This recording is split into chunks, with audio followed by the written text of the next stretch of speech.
sini setia nih. Ya. Buaya darat. Yang dikasih label yang kan Buaya itu di sini kan. yang dikasih label yang dikasih saudaranya.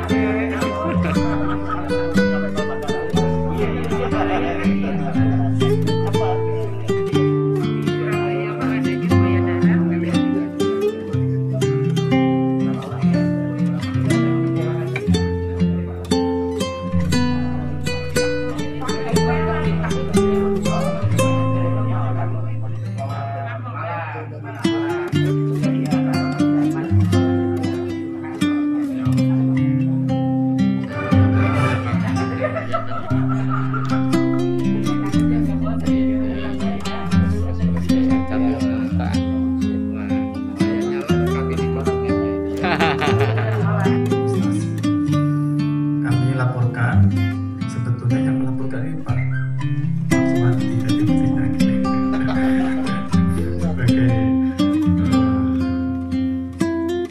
kami laporkan kepada Pak Direktur bahwa kegiatan ini sebetulnya adalah tindak lanjut turunan dari KMA 624 tentang bagaimana supervisi pembelajaran yang ada di lapangan.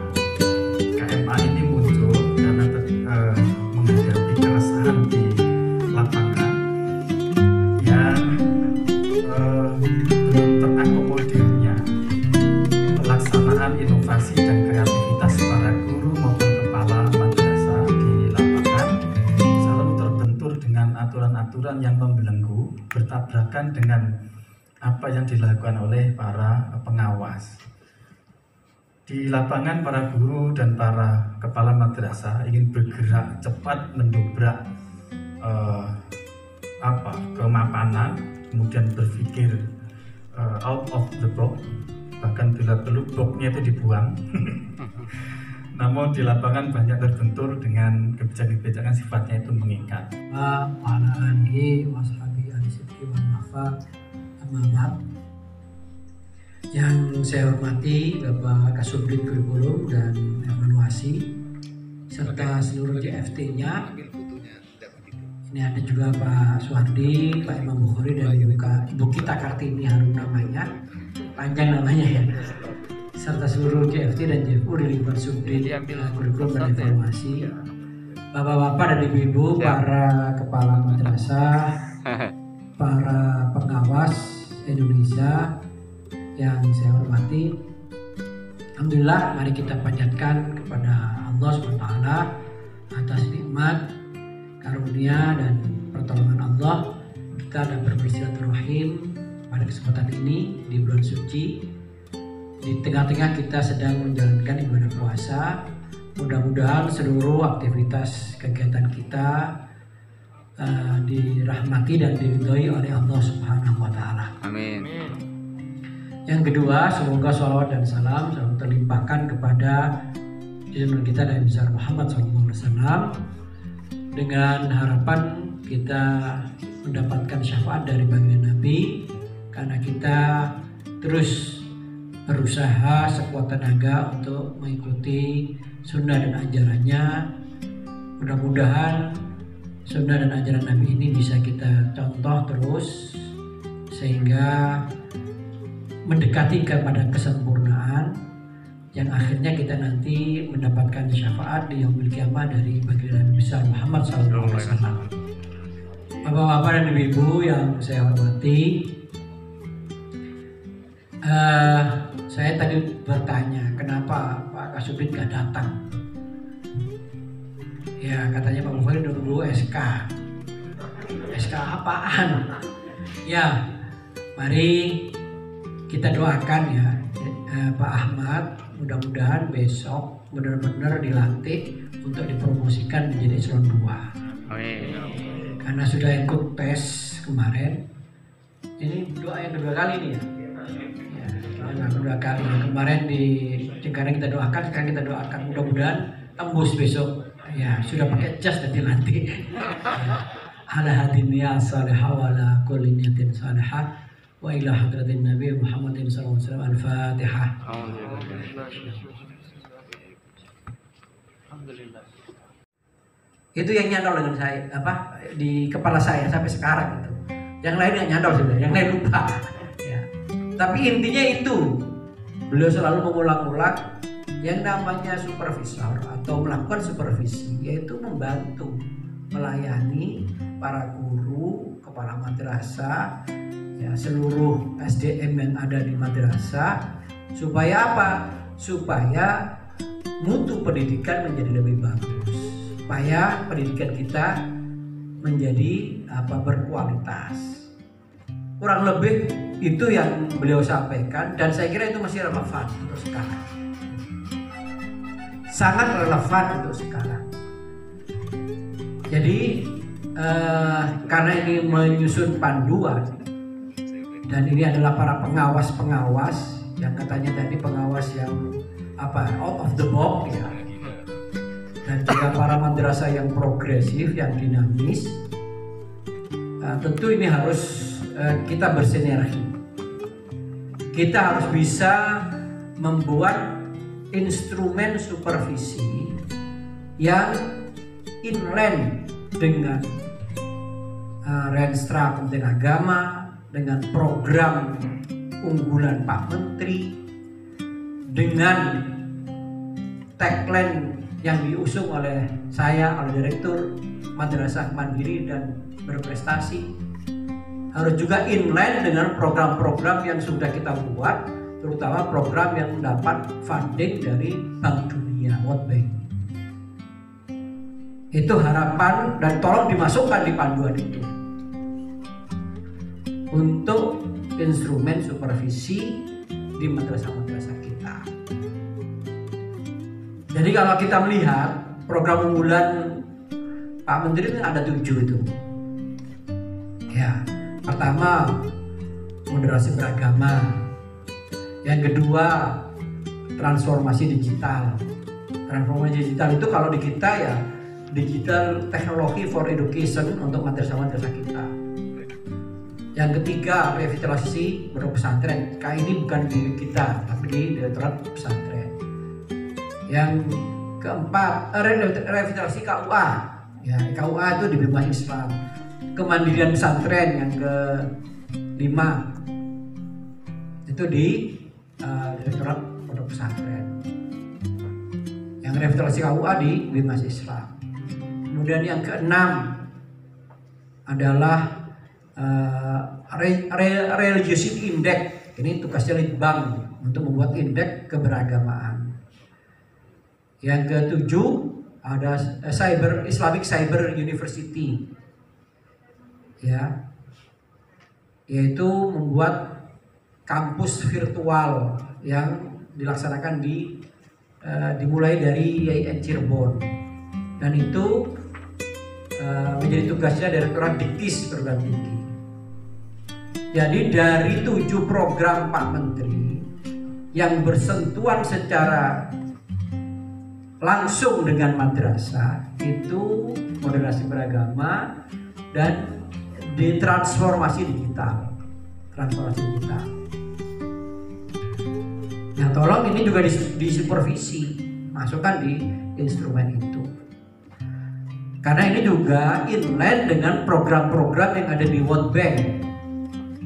Di World Bank itu, tolong nanti para pengawas juga harus paham apa yang di World Bank itu, apa yang dilakukan oleh World Bank itu. Karena ini menyangkut menjadi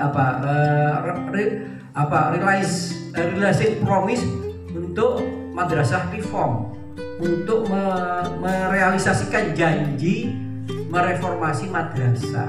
MIKR itu kan begitu, ya. Itu ada 4 komponen yang harus disupervisi juga. Yang pertama RKAM, Elektronik Rencana Keuangan Anggaran Madrasah. Di situ mulai dari perencanaannya, pelaksanaannya sampai pada penanggung-jawabannya sudah built-in di situnya, sudah terdigitalkan, sudah digitalize, sudah terdigitalkan semuanya, sudah paperless, nggak pakai kertas-kertasan. Nah, apa yang ada di RKAM, apa yang harus direncanakan, apa yang harus dilaksanakan, rambu-rambu apa, dan isinya apa, itu pengawas kepala madrasah harus paham, karena itu menjadi instrumen untuk disupervisi. Kalau itu sudah bagus, maka tata kelola madrasah akan menjadi bagus. Tata kelola keuangannya, administrasi dan seterusnya. Karena harus ada juga supervisi administrasi, ada supervisi ketatausahaan juga. Itu yang pertama. Yang kedua, di World Bank itu ada juga EMIS, Education Management Information System, untuk data madrasah itu tolong juga diawasi supaya datanya valid, ya, akurat, valid dan akurat. Apa Pak kebaruan dalam EMIS? Kan katanya EMIS sekarang itu sudah EMIS 4.0, sudah sangat melek digital, gitu. Fitur-fiturnya sudah sangat canggih. Para pengawas, para madrasah harus tahu itu dan tolong disupervisi. Yang belum update datanya, yang belum akurat datanya, itu juga harus menjadi sasaran untuk diawasi, untuk disupervisi, untuk dibantu dan dilayani prosesnya dengan baik. Itu kedua. Dibatalin dulu pesannya, Bapak Ibu, dibatalin pesannya. Udah. Apa sih yang dilakukan oleh PKB itu, oleh direktoratnya Pak Muhammad Zain itu? Guru dididik apa saja untuk profesional, itu juga tolong diawasi. Harus tahu juga program-programnya. Jangan kemudian uang triliunan, itu uangnya 3,7 triliun habis untuk dari meeting ke meeting aja, dari hotel ke hotel, dari pertemuan ke pertemuan, tapi tidak ada perubahan. Kan padahal tujuan kita itu madrasah reform. Kalau nggak reform gimana? Itu yang ketiga. Yang keempat, AKMI, Asesmen Kompetensi Madrasah Indonesia, yang di Subdit Kurikulum dan Evaluasi. AKMI itu apa? Tahapannya bagaimana? Apa perencanaannya, pelaksanaannya, dan nanti akhirnya itu apa? Setelah ada hasil-hasil dari asesmen itu, mau dikemanakan madrasah kita? Itu juga harus paham.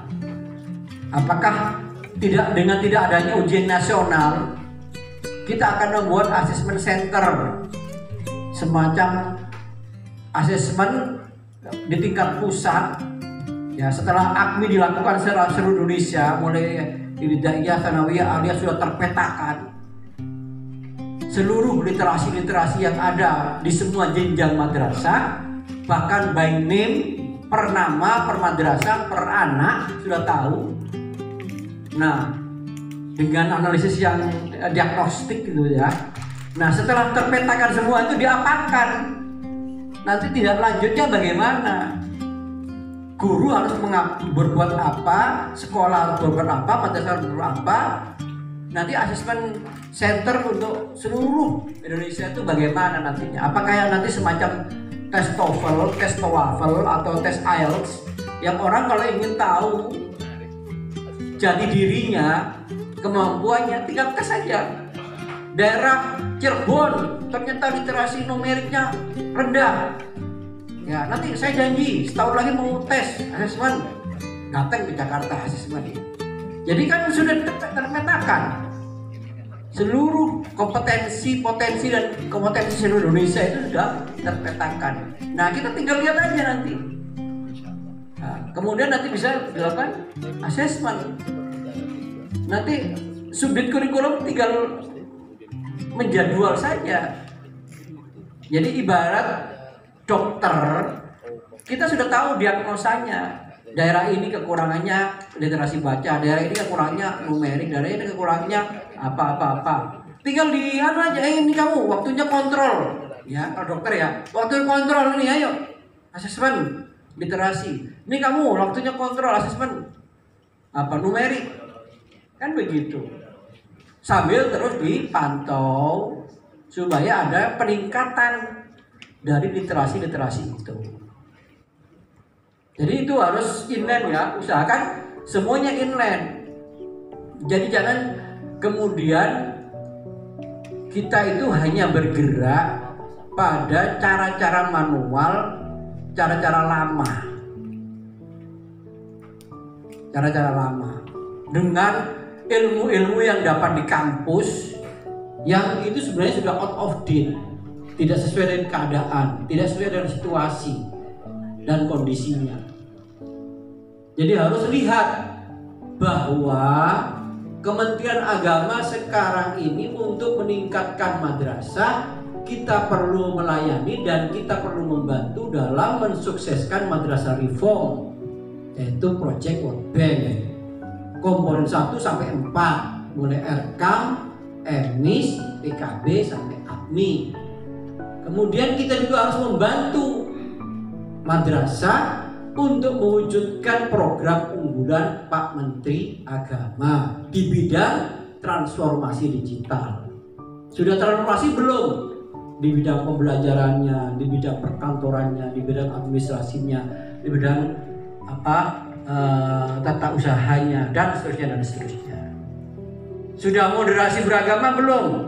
Apa sih instrumen moderasi beragama? Apa saja? Harus tahu. Nanti dijadikan parameter untuk mengukur tingkat moderasi beragama di masing-masing madrasah. Itu yang kedua. Yang ketiga, harus juga inline dengan tagline yang diusung oleh Direktur Madrasah, mandiri berprestasi. Jadi mandiri berprestasi itu harus kita tahu madrasah ini sudah mandiri atau belum. Kepala madrasahnya sudah mandiri atau belum? Guru-gurunya, siswa-siswinya, pendiknya, sarana prasarananya sudah mandiri atau belum? Kalau kita belajar teori, ya, secara teori psikologi di kampus, ya, kemandirian itu sangat menentukan, ya, tujuan pendidikan berhasil. Karena tujuan pendidikan itu ya kemandirian. Ya, kalau kita belajar filosofi pendidikan itu menciptakan manusia, memanusiakan manusia, menjadikan manusia yang beriman, berahlak dan seterusnya, yang ujung-ujungnya punya jiwa yang mandiri, punya pribadi yang mandiri, punya kepercayaan diri yang kuat. Kalau kita belajar psikologi kan kemandirian, ada kemandirian intelektual, ada kemandirian emosional, ada kemandirian karakter. Nah, itu buat instrumen-instrumennya itu. Kemandirian intelektual. Kemandirian intelektual itu harus diterjemahkan juga di masing-masing jenjang. Misalkan di RA, itu kan harus punya kemandirian. Bisa calistung, baca sendiri, menulis sendiri, berhitung sendiri. Bisa berpakaian sendiri, bisa copot pakaian sendiri, dan seterusnya. Baik secara aspek intelektual, aspek emosional maupun aspek karakter atau nilai, sampai ke MI, MTS, Alia. MI apa sih kemandirian intelektualnya? Bisa membaca sendiri, memahami teks sendiri, kemudian bisa mengajukan pertanyaan sendiri, misalkan. Bisa hitung-hitungan kali-kalian, bagi-bagian, dan seterusnya.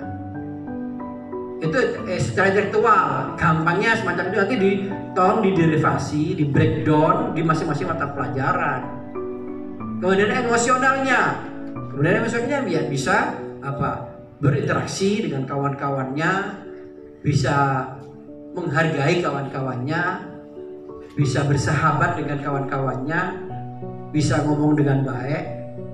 Secara emosional, buat instrumen-instrumen kemandirian emosional. Sanawiyah, aliyah juga begitu. Baik yang intelektual, emosional maupun karakter. Misalkan tingkat aliyah, tentu tingkat aliyah ya bisa berpikir secara sistematis, secara logis, secara intelektual ya, atau bisa memahami ya computational thinking lah, bisa membuat abstraksi, bisa membuat dekomposisi dan seterusnya lah. Cara-cara berpikir kita membekali anak-anak aliyah supaya sejak dini sudah bisa berpikir secara logis, secara sistematis, bisa menganalisis. Itu intelektualnya. Misalkan emosionalnya, ya emosionalnya bisa mengatasi dirinya sendiri. Kalau ada problem putus pacar, nggak cemen gitu loh, nggak curcol kemana-mana, tetapi punya kemandirian. Jadi sikapnya, emosinya itu matang. Dan itu tolong diukur sesuai dengan jenjang tingkat psikologi anak, tingkat kematangan psikologi anak di masing-masing jenjang. Kemudian karakter itu penting. Karakter atau nilai itu juga harus diukur, dilakukan. Karakter sekarang gini, budaya pop di negara kita banyak anak-anak SMP, SMA, Tsanawiyah, Aliyah itu yang lebih karakternya itu hampir identitas dirinya itu nggak kelihatan karena dia suka nonton sinetron, suka nonton drakor, K-pop, sehingga jadi dirinya itu dia mengalami disorientasi, mengalami degradasi, penurunan. Ini orang Indonesia enggak ini, kok gaya-gayanya rambutnya kok punky gitu. Kok gayanya kayak Gangnam Style gitu. Nah ini namanya apa? Tidak punya kemandirian karakter, nilai. Ya kalau orang Indonesia ya harus berkarakter Indonesia. Jadi seluruh ekspresi, refleksi budaya yang ada di Indonesia harus tampil juga di TV nasional. Jangan TV nasional itu hanya menggambarkan media ya, hanya menggambarkan sosok Jakarta. Jadi media, keluarga, pendidikan, anak, lingkungan, ya, medsos itu juga harus mensupport terjadinya kemandirian intelektual, kemandirian emosional, dan kemandirian karakter. Yang ujung-ujungnya nanti kalau anak itu punya kemandirian, punya al-i'timad ala nafs, kepercayaan diri, maka dia menjadi asasun saja, pangkal kesuksesan, pangkal prestasi. Kalau anak punya kemandirian pasti berprestasi. Di bidang intelektual berprestasi, di bidang emosional berprestasi, di bidang karakter prestasi. Nah, kekumpulan dari prestasi-prestasi itu akan mewujud menjadi kesuksesan. An-najah. Ya, kesuksesan. Tentu kesuksesan itu kesuksesan di dunia. Yang menjadi bekal kesuksesan di akhirat. Kan begitu. Madrasah itu keistimewaannya ada tujuan kesuksesan di dunia sampai ke akhirat. Karena kita bukan pendidikan sekuler, kita pendidikan yang berkeimanan, yang mempunyai kepercayaan bahwa hidup di dunia ini sebagai landasan atau modal dasar untuk mencapai kesuksesan di akhirat. Nah itu yang harus diawasi juga. Jadi mandiri berprestasi dengan instrumen-instrumennya tolong juga diwujudkan. Jadi saya menggambarkan ada 3, ada triple ya, triple yang harus diwujudkan dalam mewujudkan memberikan layanan dan bantuan demi suksesnya mutu madrasah. Yang pertama program unggulan Pak Menteri, yang kedua adalah tagline madrasah mandiri dan berprestasi, yang ketiga program World Bank Madrasah Reform. Itu yang harus diawasi dan diwujudkan.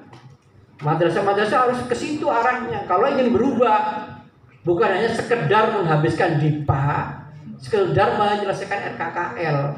Kalau sekedar itu semua orang bisa. Siapapun pejabatnya bisa. Nggak akan ada perubahan. Nggak akan ada reform. Yang ada ya selesai, DIPA-nya selesai.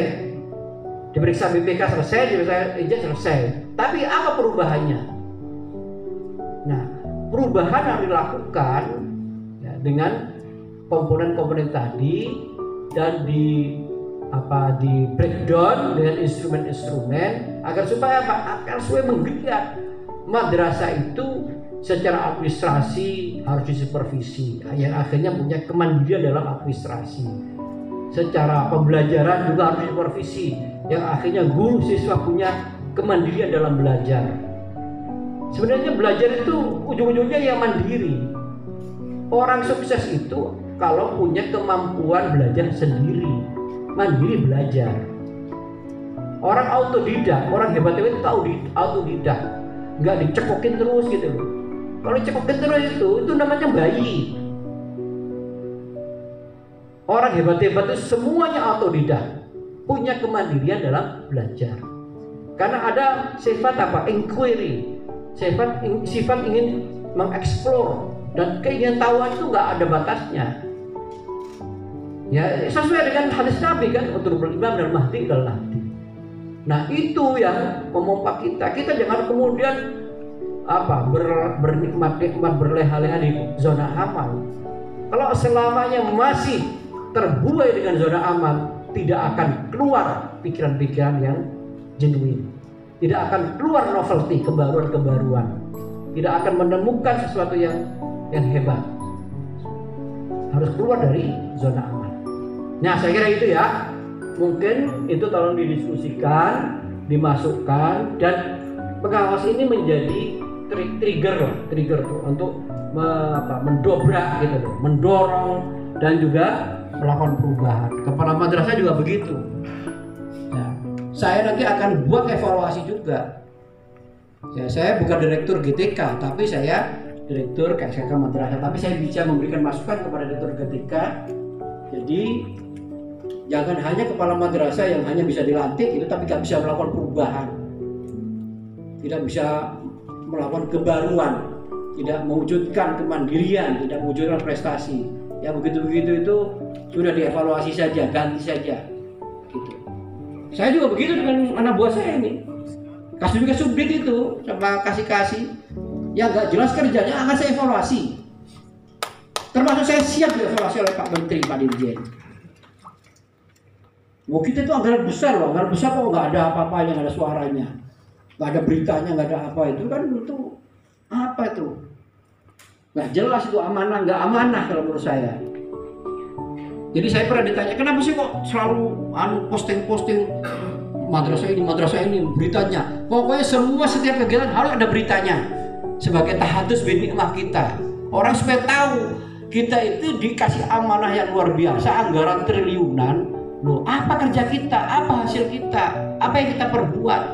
Berita aja nggak ada, keterlaluan itu. Harus ada. Saya setiap datang ke daerah, ke madrasah, kalau saya datang nggak ada berita, saya tidak akan datang lagi. Harus ada beritanya. Minimal saya target tiap bulan harus ada beritanya. Masa nggak ada kegiatan apapun? Masa nggak ada humasnya yang jalan? Prestasinya apa? Jadi di situ akan saya target. Ya, nanti saya lihat saya target tuh semua humas saya target, ini kurikulum semua saya target. Kalau nggak jelas targetnya saya evaluasi dan saya siap dievaluasi. Kalau madrasah nanti misalkan direktorat saya nggak bagus, serapannya nggak bagus, prestasinya nggak bagus, perubahannya, saya siap mundur. Saya tidak mau jadi pejabat hanya gagah-gagahan untuk pakai jas sudah dilantik, kemudian nggak lihat geliatnya, ngapain begitu? Gak zamannya sekarang itu. Zamannya sekarang itu harus menunjukkan kemandirian kita. Kita harus berprestasi. Madrasah mandiri berprestasi. Madrasah mandiri berprestasi. Mandiri berprestasi. Kali lagi yang perlu antigen boleh ke Mbak Atik. Biayanya 95.000. Yang belum bosan berarti perlu antigen silakan ke Berani pindah pengawas itu.